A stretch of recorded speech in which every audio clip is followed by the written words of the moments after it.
제 호주머니 용돈이 묻어있을 시간이 없어요. 재봉틀을 돌리던 여공들 대부분도 채 20살이 되지 않은 소녀들이었습니다. 어두운 다락에 갇혀 혹사당하는지조차 모르고 일하던 아이들의 현실. 그것은 전태일에게 고통이었고 분노였습니다.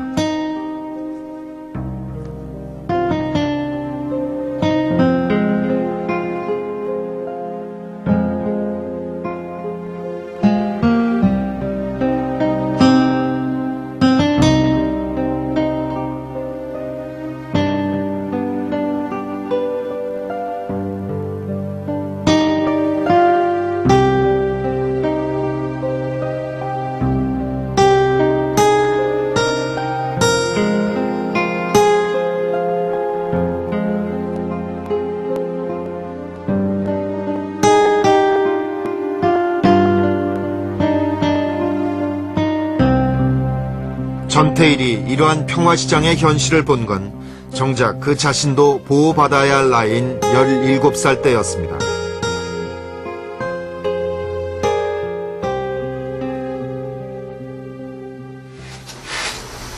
그때 17 견습공으로 처음 전태일을 만난 이희도 씨.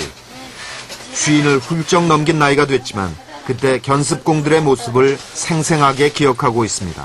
뭐 한 3살, 4살 어린 것들 이제 오면요. 견습공 시골서 와가지고 진짜 이 와가지고 말귀도 못 알아듣지 하면 얼마나 그냥 안 그러면 막 소리 지르고 오해들은 또 막 소리 막 지르지. 그러니까 참 안타까운 마음이 들었죠. 그것은 말할 수 없죠. 그러나 생존 경쟁에 내몰리긴 마찬가지였던 그에게 주변을 돌아볼 마음의 여유란 허락되지 않는 것이었습니다. 친구가 남을 좀 베풀을 줄 알아. 친구가. 예. 사람이. 왜냐면 냉정하지 않고 이렇게 뭐 사람이 예를 들어서 크게 좋은 것보다도 남이 이제 예를 들어서 자기가 배고프면 남은 더 배고프다. 이런 그걸 한 가지 이제 앞서가면서 예, 제가 항상 앞서갔어요. 그 친구가. 자신이 살려면 눈을 감아야 했던 어린 견습공들의 현실. 그러나 전태일은 그 현실을 모른 척할 수 없었습니다.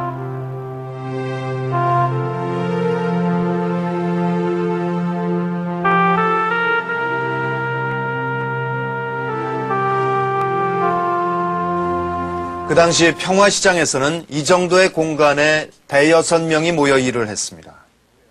한 층을 이렇게 다락으로 나누어서 2층으로 만들었죠. 이렇게 사방이 막혀서 햇빛조차 들어오지 않는 곳에서 허리조차 펴지 못한 채 15시간씩 이렇게 계속 미싱을 돌리고 옷감을 잘랐습니다.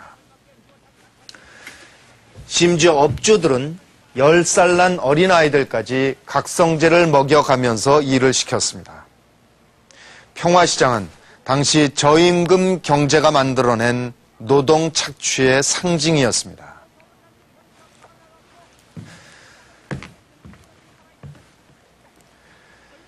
전태일 역시 재단사로서 손바닥이 갈라져서 피가 나도록 칼질과 다림질을 했습니다. 스스로도 얘기했듯이 밑바닥 인생 그 자체였습니다. 그런데도 그는 자신보다 더 낮은 곳에 있는 어린 견습공들에게 관심을 갖습니다. 그저 동정이 아니라 자신의 모든 것을 던져서 그 아이들을 구하고자 했습니다.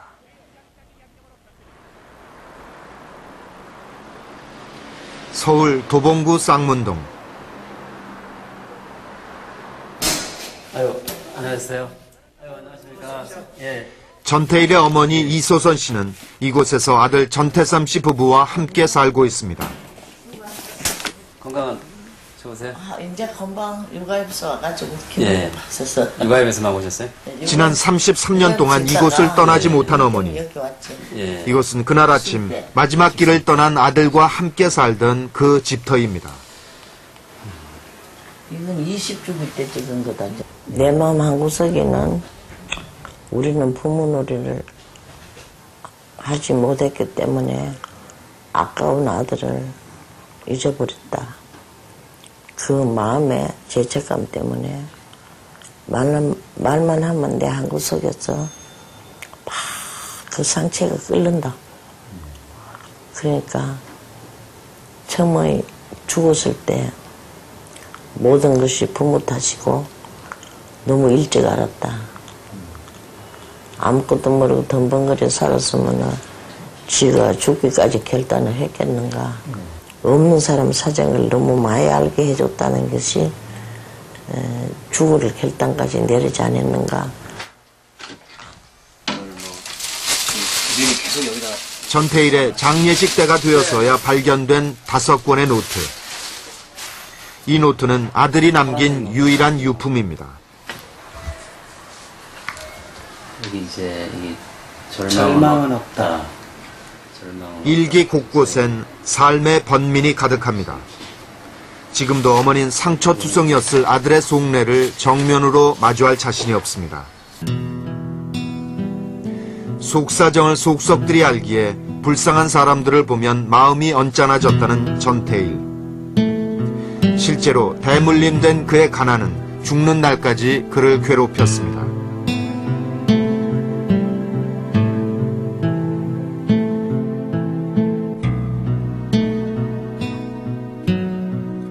(1948년) 대구에서 나고 자란 전태일은 7살 때 부모님을 따라 무작정 상경길에 오릅니다.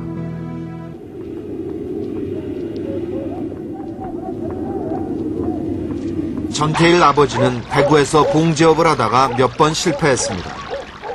서울에 올라와서는 여기저기 봉제 공장을 찾아다녔지만 수입이 마땅치 않았습니다. 어머니는 염천교 밑에서 노숙을 하며 아이셋을 데리고 동량으로 삶을 이어갔습니다.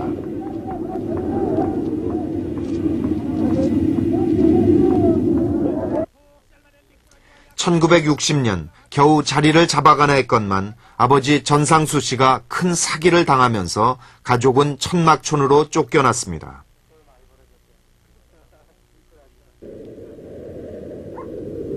전태일이 가족의 생계를 떠맡은 건 이때부터. 그의 나이 겨우 13살 때였습니다. 그때 이제 미군 부대 총을 사격장에 이태원에 있었잖아요. 미군 부대 시간 가면 쫓아가가지고 꿀꿀이 죽 있잖아요. 그거 이제 쓰레기로 버리는 거.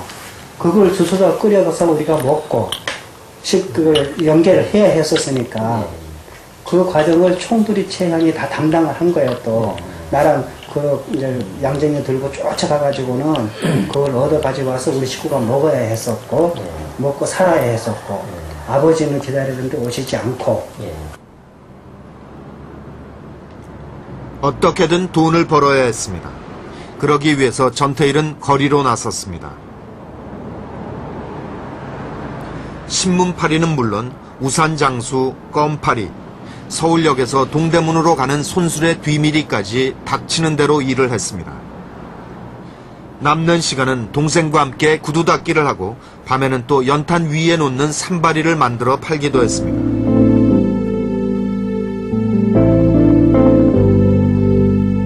전태일 스스로 밑바닥 인생이라 얘기한 눈물겨운 삶이었습니다.